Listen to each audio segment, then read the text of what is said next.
you guys want to roll? I can go ahead and give you a time. Sure. All right. We got, what, 90 seconds? So. You got 5 minutes. You're rolling. You have speak. Right. Well, I noticed your car was in this movie as well. That was your car, right? Yes, it was. I wasn't wrong. The Delta 88 Oldsmobile. One thing I've always wanted to ask you is why you put the car in. Not why, but I mean, it's fun. It's great. But what's the inspiration? You just want to... Well, it's always been in my pictures ever since I was a kid. When I would make Super 8 movies, that was my mother's car. So it's always the car I could borrow, and we'd run over dummies with it and shoot love scenes in it and stunt scenes. And I just kept keeping it in the pictures. And what about your Three Stooges shorts that you used to do? We used to be, myself and my other buddies in Detroit when I was growing up would make a lot of Super 8 movies, and we were very influenced by the Three Stooges. We'd see them every day after school. So a lot of our movie shorts were based on those Three Stooges shorts.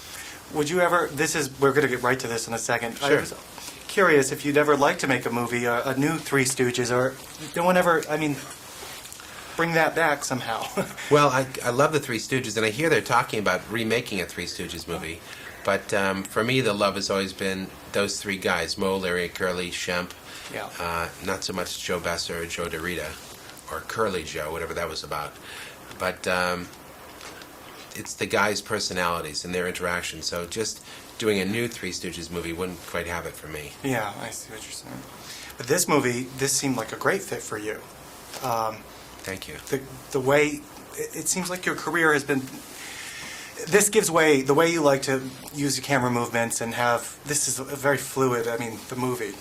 Great. As far as making a movie like this. Was it a challenge to you, even so, that you're used to this kind of... Yes, it was on a bigger scale, though. It was a big challenge, this picture. The scale of the movie was something I've never worked in before.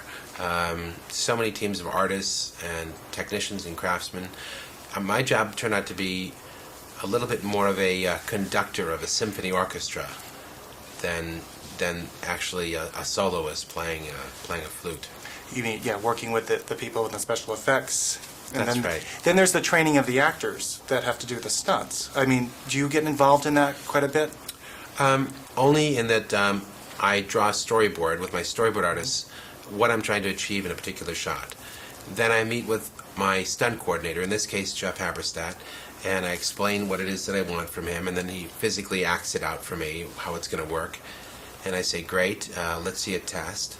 Then he spends a day or two rigging, gathering materials, and then I arrive at the test site. We see a test of it with his stuntmen. We talk about the safety for the actors to perform something similar. And then I let the stunt coordinator work with the actor, and I won't be there, as he conditions him and prepares him to start taking him up in baby steps toward this full-blown stunt. Now we know that the physical process you went through, when it came to you, when the script was available, did you go after it? Did they come to you? How did that all play out for you? Well, there's so much love for the Spider-Man character that we got a tremendous amount of people in Hollywood asking to play the different parts in the film. That made it a great process, because we really could choose between a great assortment of very talented young actors. And actually, a lot of them were great, and a lot of them could have done the part. But once I saw Tobey Maguire, I knew I had to have him as Peter Parker. And why is that? I don't personally relate to him, but I think an audience can relate to him, and his likability is just immense. Well, Toby has a great ability as an actor to make you believe that what he's doing is real. He has very little artifice that's detectable in his performance, and he's got a very good soul. He's a good person, and because this is the story of a hero, that's not something I thought that we should be faking. When the camera gets in close, the audience is very perceptive as to whether this person's a good person or not. And Toby's a good person. We can wrap, Scott. Our 90 seconds is up. Well, thanks a lot, you. buddy. Appreciate it. Oh, no